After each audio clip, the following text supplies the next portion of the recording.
Hello everyone और दिव्यांश के एक और नए वीडियो में आपका फिर से स्वागत है। तो हम सब जा रहे हैं दुर्गा पूजा देखने के लिए चित्तरंजन पार्क और आज का दिन है बहुत सुनहरा, लेकिन साथ ही मैं अभी उठी हूँ।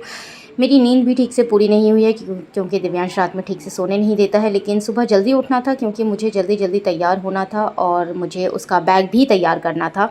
एक्चुअली बैग में ज़्यादातर उसी का सामान होता है, उसके एक्स्ट्रा कपड़े, उसके खाने के लिए कुछ सामान और फिर ज़रूरत की कुछ चीज़ें जो हमें बच्चे के साथ रखनी पड़ती है। लेकिन हम सब भी भूखे थोड़ी ना जाएंगे, इसलिए मैं जल्दी से कुछ खाने के लिए और फिर चाय बना लेती हूँ ताकि हम नाश्ता करके निकल सकें।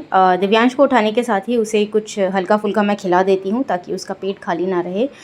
और यहाँ पे मैंने उसे नहला धुला कर रेडी कर दिया है, नहा धो के बिल्कुल शरीफ बच्चा लग रहा है। देखो कितना प्यारा लग रहा है। यहाँ पे मैंने अपना हल्का फुल्का सा मेकअप कर लिया है। हालांकि गर्मी इतनी है कि ये मेकअप भी मुझे इरिटेट कर रहा है, लेकिन बाहर जा रहे हैं तो मैंने बस हल्का सा कुछ ख़ुद को तैयार कर लिया है। लेकिन दिव्यांश बहुत क्यूट लग रहा है, वो बहुत प्यारा लग रहा है और मैंने यहाँ पर उसे पहले तैयार कर दिया है, वरना वो इरिटेट होता रहेगा। इसीलिए मैंने उसे पहले खिला पिला कर अपना रेडी कर दिया है और मेरे कपड़े रखे हुए हैं, मैं बस रेडी होने जा रही हूँ। तो बाप बेटा दोनों रेडी हो गए हैं और दोनों का फ़ोटो सेशन चल रहा है। मैं अभी तक तैयार नहीं हुई हूँ क्योंकि गर्मी में मेरी हालत ख़राब हो रही है, लेकिन ये दोनों रेडी हो गए हैं और अलग अलग एंगल में फ़ोटो लिए जा रही हैं। वैसे फ़ोटो का शौक़ तो दिव्यांश को भी बहुत है। ये देखो चश्मा और टोपी लगा के क्या मस्त हीरो बनकर ये फ़ोटो खिंचवा रहा है अपना, और अलग अलग पोज देना तो इसे बहुत अच्छे से आता है।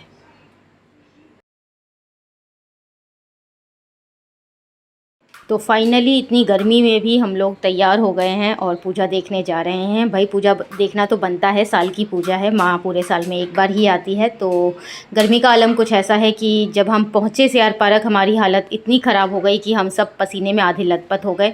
लेकिन फिर भी जैसे तैसे हम पहले पंडाल पहुँच गए और पहले पंडाल में देखिए कितना सुंदर लग रहा है। हालांकि यहाँ की थीम जो है वो बहुत रेडिश थी, इसलिए कैमरे में भी रेड सा ही आया। लेकिन माँ की मूर्ति इतनी प्यारी लग रही थी ना, इतनी खूबसूरत लग रही थी कि हम भूल ही गए कि हम कितनी गर्मी में यहाँ परेशान होकर आए हैं। लेकिन जब हमने माँ के दर्शन किए तो ये बहुत प्यारा नज़ारा था। और क्योंकि षष्ठी का दिन था तो इतनी भीड़ नहीं थी, लोग नहीं थे और हमें आराम से दर्शन मिल गए थे।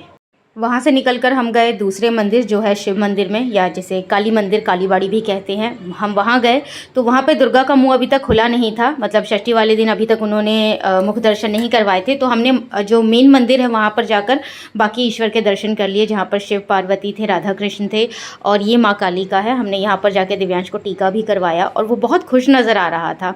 यहाँ पर उसने बहुत सारी फ़ोटोग्राफ्स भी ली और इसने खूब मस्ती भी की। यहाँ पर कम भीड़ थी, लोग भी ज़्यादा नहीं थे और इसको काफ़ी अच्छा भी लग रहा था।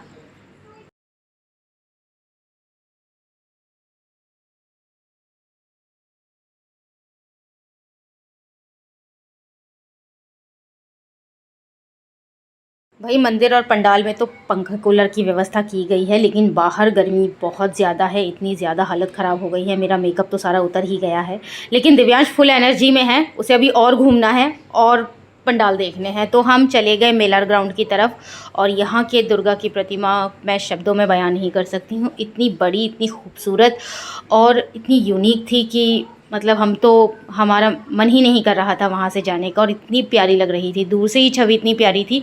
यहाँ पे हमें थोड़ा सा भीड़ देखने को मिला, थोड़े से लोग थे, लेकिन इतना नहीं था जितना कि अष्टमी नवमी वाले दिन होता है। षष्ठी के हिसाब से ठीक था, लेकिन सच में प्रतिमा बहुत प्यारी थी, बहुत खूबसूरत थी। और ये है वहाँ से थोड़ा और आगे बी ब्लॉक की दुर्गा माता। यहाँ की भी प्रतिमा बहुत खूबसूरत थी, बहुत यूनिक थी और यहाँ का पंडाल बहुत यूनिक कॉन्सेप्ट पे बनाया गया था। बहुत खूबसूरत लग रही थी। माँ की छवि भी बहुत प्यारी थी, मतलब अगर आप लोग देखेंगे तो नज़रें हटा नहीं पाएंगे, इतना खूबसूरत वहाँ पर डिज़ाइन किया गया था।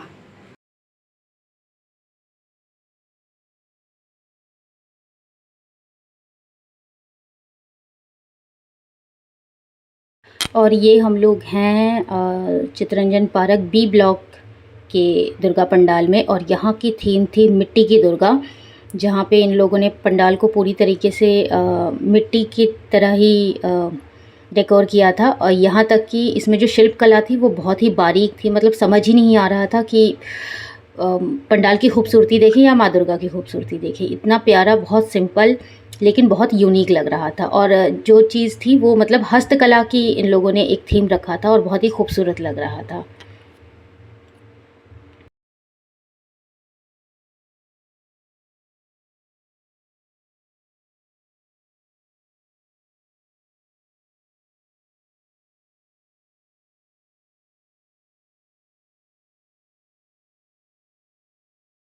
तो फाइनली हम लोग सारी जगह का पंडाल घूम के अब एक जगह बैठकर रेस्ट कर रहे हैं।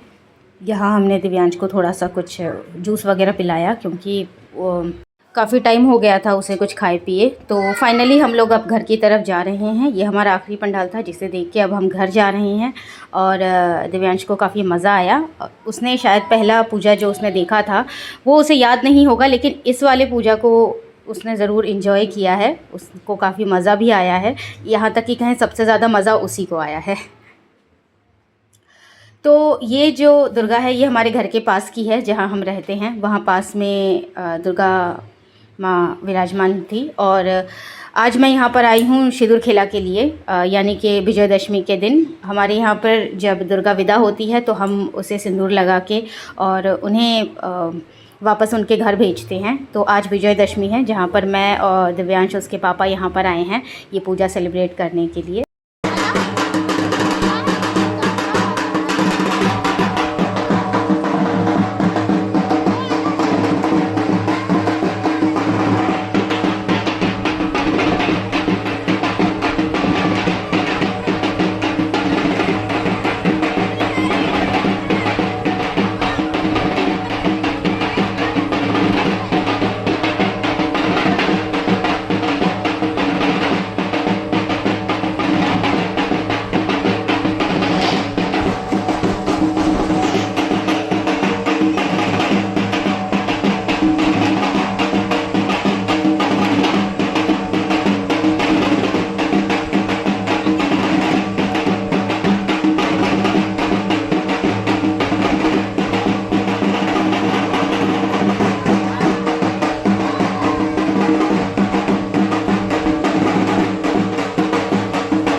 तो इसी के साथ जो हमारे दुर्गा पूजा का पर्व है वो ख़त्म होता है। आखिरी चीज़ जो होती है वो है माँ दुर्गा का विसर्जन सिंदूर खेला के बाद होता है। और यहाँ पे मैं सरस्वती माता को सिंदूर कर रही हूँ क्योंकि दुर्गा की जगह पे बहुत भीड़ थी। इसी के साथ हमारा ये फेस्टिवल ख़त्म होता है, एक उम्मीद के साथ कि अगले साल दुर्गा पूजा फिर आएगी। इसीलिए हम हर बार कहते हैं कि आस्ते बछर आबार हो गए, प्रति बछर आबार हो गए, यानी कि आने वाले साल में फिर से होगा। तो हम मिलते हैं आपके साथ अगले व्लॉग में, और तब तक के लिए आप चैनल को सब्सक्राइब ज़रूर करें।